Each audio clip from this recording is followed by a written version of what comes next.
చిన్ను మరియు బోబో స్నేహం. ఒక చిన్న పచ్చటి గ్రామంలో 5 ఏళ్ల చిన్ను అనే బాలుడు ఉండేవాడు. అతనిలో అమాయకత్వం, ఉల్లాసం, ప్రకృతి పట్ల ప్రేమ అన్నీ పుష్కలంగా ఉండేవి. పొలాల్లో పరుగులు పెట్టడం, పూలను చూసి నవ్వటం, నీలాకాశాన్ని చూస్తూ కలలు కంటూ ఉండటం అతని రోజు చేసే పనులు.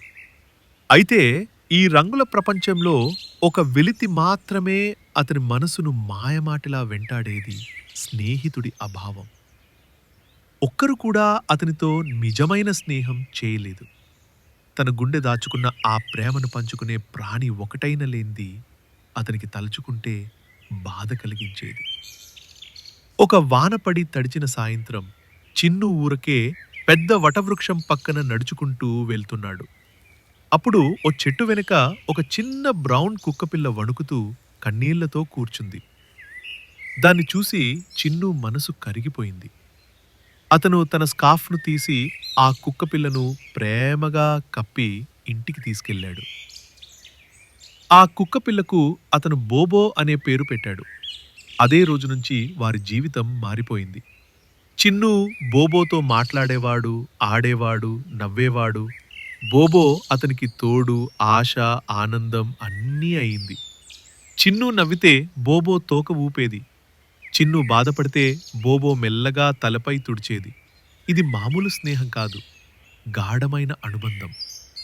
ఒకరోజు చిన్ను సీతాకోక చిలుకలను వెంబడిస్తూ తాను ఊహించని దారిలో నది వరకు వెళ్లి తప్పిపోయాడు. చలిలో వణుకుతూ చెట్టు కింద ఒంటరిగా కూర్చున్నాడు. అతని చిన్న మనసు భయంతో నిండిపోయింది. అయితే ఆ దారి తెలియని అరణ్యంలో ధైర్యంగా పరుగెత్తుతూ బోబో అతని వాసనను పట్టుకొని వచ్చాడు. ప్రేమ తీరును ఎప్పుడూ మాటలతో చెప్పలేము, కాని బోబో చేసిన పని తన ప్రేమను అమోఘంగా చెప్పింది. బోబో గట్టిగా మొరిచాడు. ఆ శబ్దం గ్రామస్తుల చెవుల్లోకి వెళ్ళింది. వాళ్ళు వెంటనే వచ్చారు. చిన్ను బోబోను గట్టిగా కౌగిలించుకొని కన్నీళ్లతో అన్నాడు, "నీవు కేవలం నా కుక్క కాదు, నీవు నా జీవితం మార్చిన నిజమైన స్నేహితుడు."